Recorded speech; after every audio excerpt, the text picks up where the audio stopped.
Homewood-Flossmoor Chronicle. Welcome to Meet the Candidates, our effort to introduce the community to the people they'll see on the ballot on April 1st for local government boards. Today we're talking with Elizabeth Agbarah, who's running for re-election to the Flossmoor District 161 Board of Education. So Elizabeth, thank you so much for joining us today. We're looking forward to learning more about your service with the board so far and why you're running again. Well, thank you so much for having me. I really appreciate it. I've been on the board for the past 2 years, and so I was appointed candidate, so this is my first election, so very exciting. But I'm really looking forward to running. I'm the only person on the board with a big nonprofit background. So I'm a grant writer by trade, development director in the community, and I've been so for over 20 years. And we're really lucky to live in a very resource-rich community. Of course, we all still have some issues, but as things ebb and flow within our community, there's so many organizations out here ready to build up the community, and I love being a part of that. I have 3 children that have gone through or are currently in School District 161, and 2 nieces also now. And I just love watching them grow and change and becoming their own person, and School District 161 does that so well. I wonder if you could tell us a little bit about what you've learned from your time on the board so far that you're going to bring forward if you're reelected.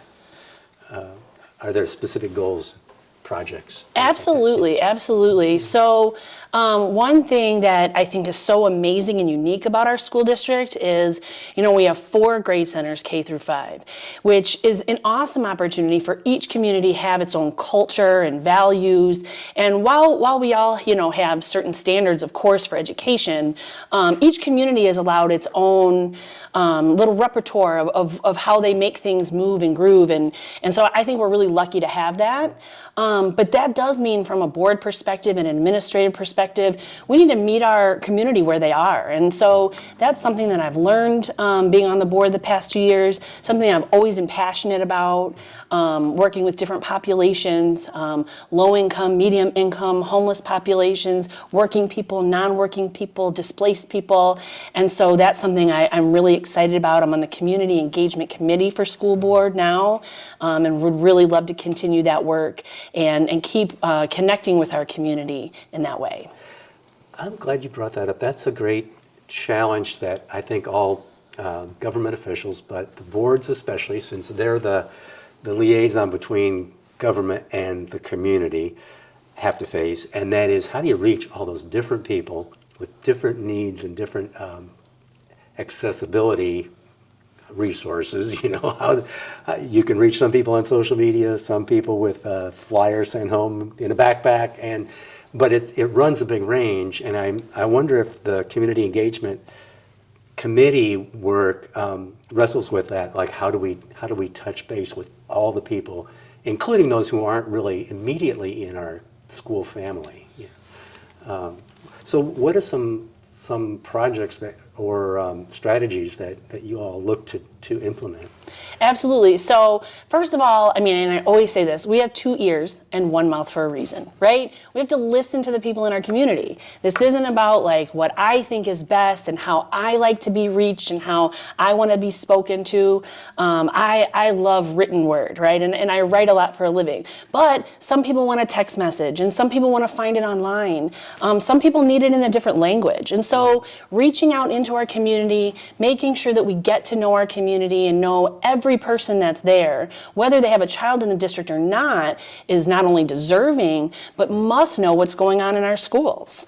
And so some projects community engagement is looking at, of course, we sent out some surveys, but I would love to utilize, we have these great PTO leaders in all of our buildings. And so really utilizing those boots on the ground, not one person or 2 people can be everywhere all the time. So it's really about networking, right? And connecting. And so I love making those connections. It's my favorite part of the board.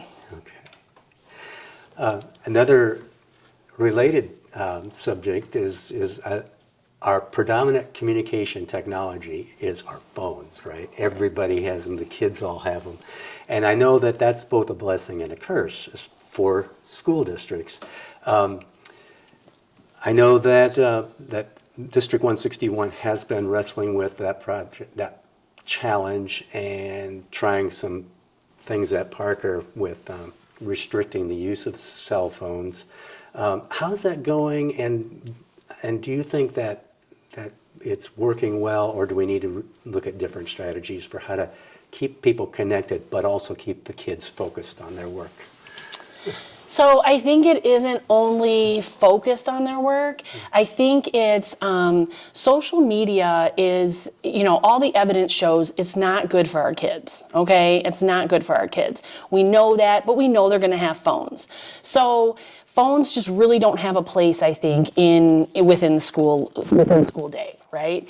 And so we are committed to keeping cell phone usage outside of school. I think that's important.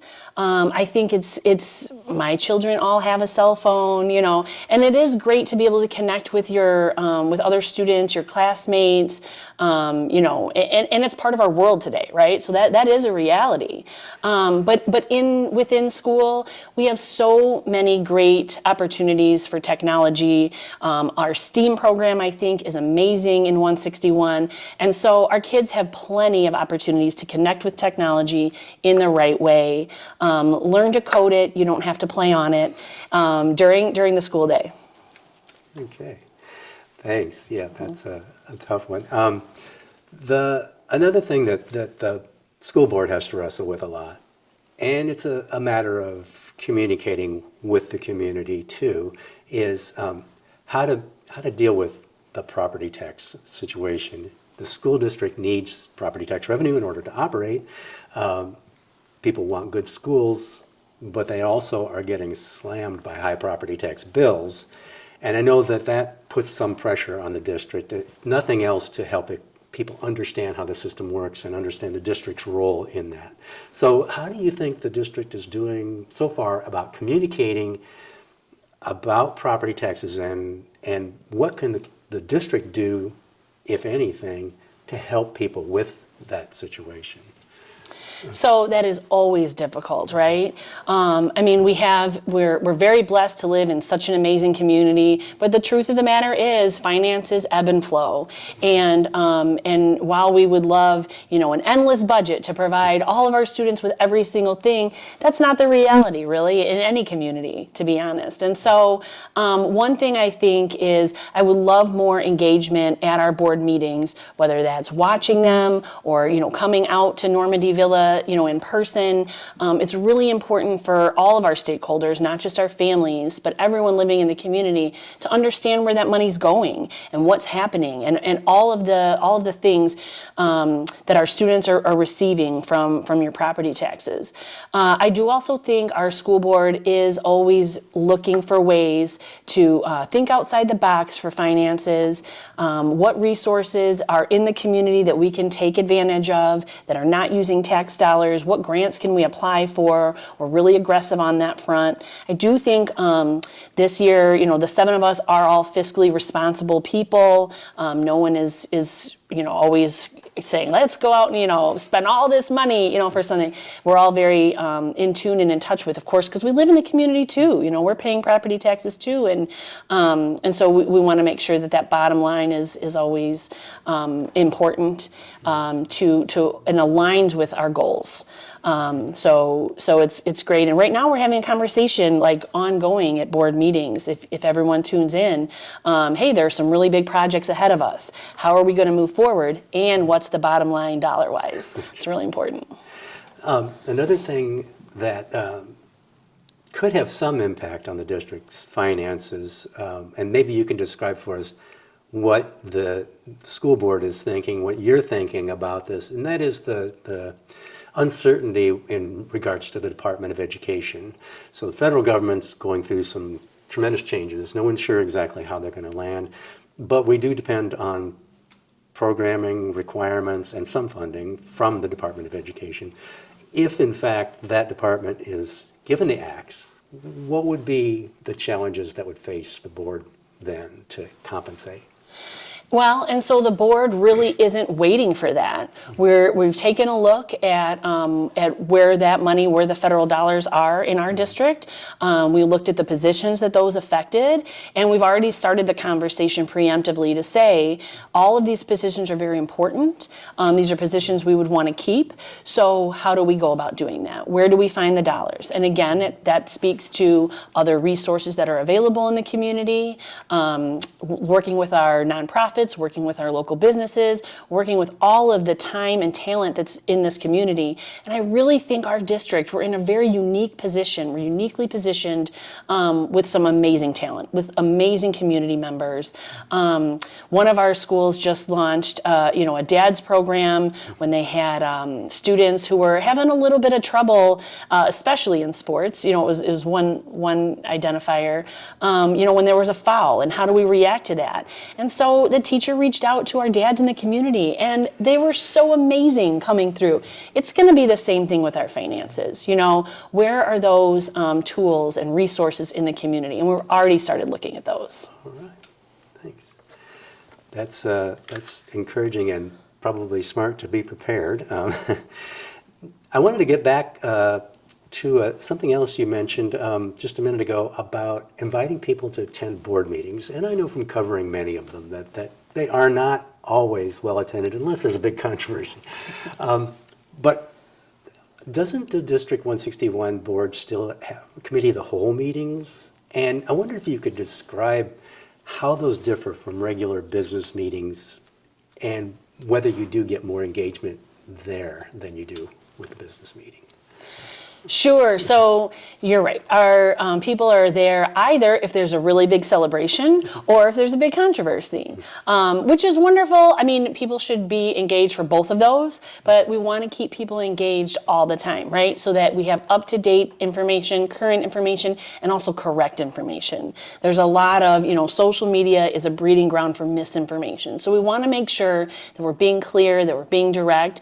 So our committee of the whole meetings are there for people to really learn and understand what are the topics we're discussing, what are the upcoming programs and projects that we're dealing with. And those meetings are so important, I think, for the community to get involved in so that they can be a part of it and not just listening or finding out later. Okay, great. Another thing that impacts the budget and something that people really need to understand well is what it takes to keep facilities going and improving them. And I know we have a big project that just started at Heather Hill, and I wondered if you could talk a little bit about how that fits in with the grand plan for managing the facilities and what's coming down the road too, as far as what people can expect in coming years.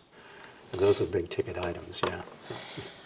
Absolutely. So, part of it is a stitch in time saves nine, right? So we always try to keep a front of all of our facilities so that we don't incur a large cost later down the road. So I think that's really important. The Heather Hill project, though, is very exciting.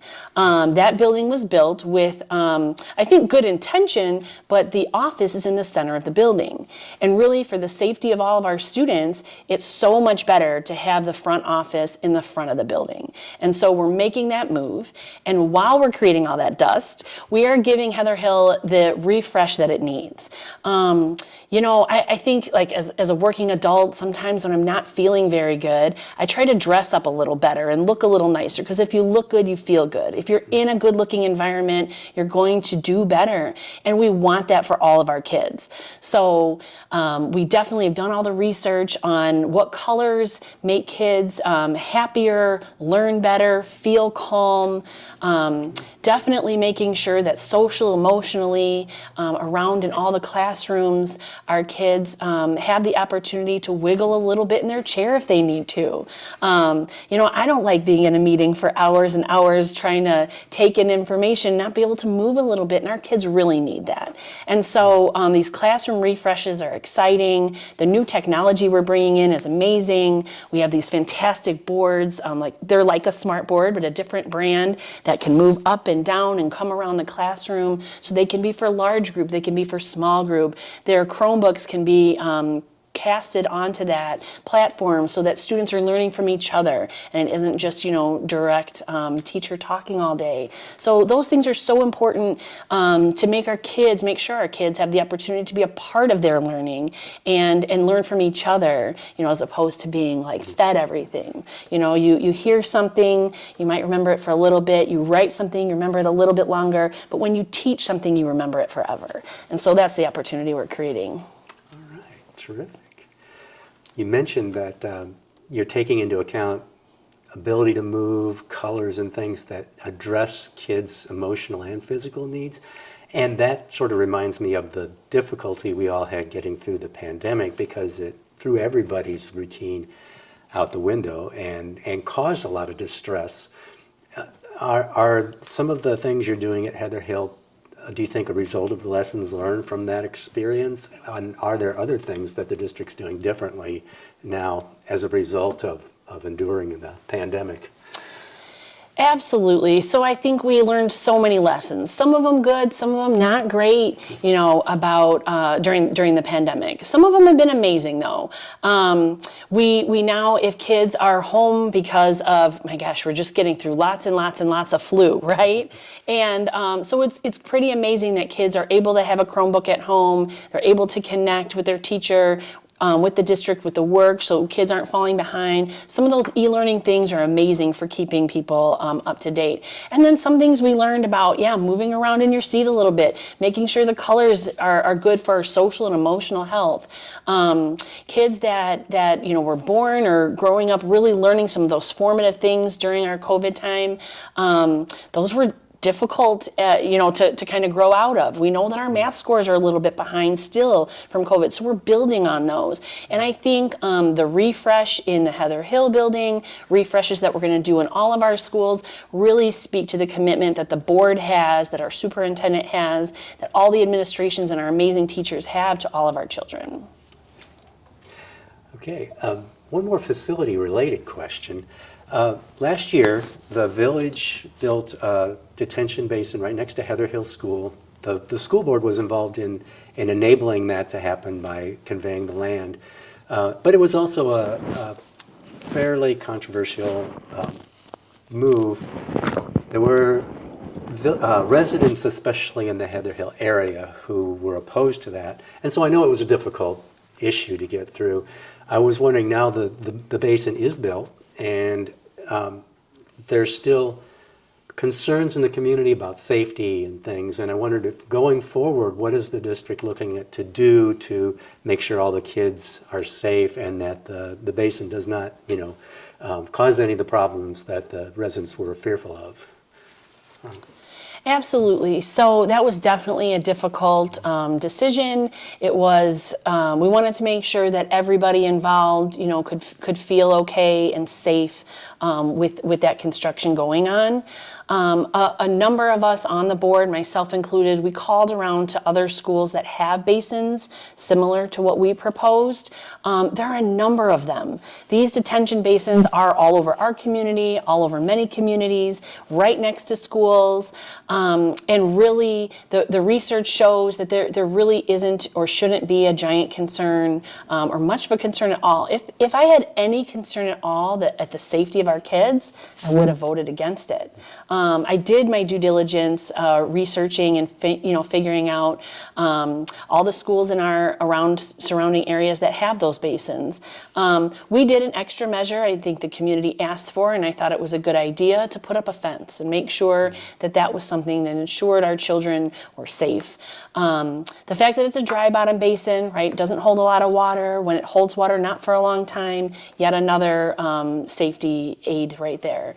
We're also going through cameras so that we can ensure that if there is some kind of movement there, that we're alerted and making sure that there's safety. But just like any issue in our community at all, it takes a village, right? And so all of the concerns are valid, all the concerns are being heard, and how we address those as a community is for all of us. Let's make sure our kids are safe. Let's keep an eye on one another. I know our teachers are doing that. I know our administrators are doing that. our police and fire, our emergency staff, they're doing that. And I feel really lucky to be in a community that really does value the whole community looking after each one of our kids. Terrific. Well, thank you so much. Wanted to give you the chance to do the last word. So we talked about a bunch of things that the board has to deal with, that you're going to deal with if you're elected again. Are there other things that we haven't covered that you think it's important for the community to know that you would bring if you're elected to the board again? Well, again, my major thing is resource connection, community connection. I am very proud, though, and excited. The FEA hasn't endorsed a candidate in over 15 years, and they chose to endorse 2 of us this year. And so that was really exciting, and it really, I think, spoke to their belief in us as candidates, and I'm looking forward. We have amazing teachers. I don't think people realize how amazing our teachers are, how amazing our administrators are. They work so hard, night and day, on the weekends, while they're in school, while they're out of school, over the summer. Everyone loves to say, teachers have the summer off. Oh my gosh, you don't know a single teacher that has the summer off. They're always reading, they're always preparing. I moved to this community for this school district, and I am so excited to work with them, work alongside them, work on behalf of them, and I hope I get that opportunity for the next 4 years. Real quick, in case anyone's not familiar, can we say what FEA stands for? Oh, certainly. The Flossmoor Educational Association. Yes, thank you. Our teachers union. Thank you so much. We appreciate you coming in, Elizabeth, and talking to us about your campaign, and good luck on April 1st. Thank you so much. Appreciate the opportunity. Okay.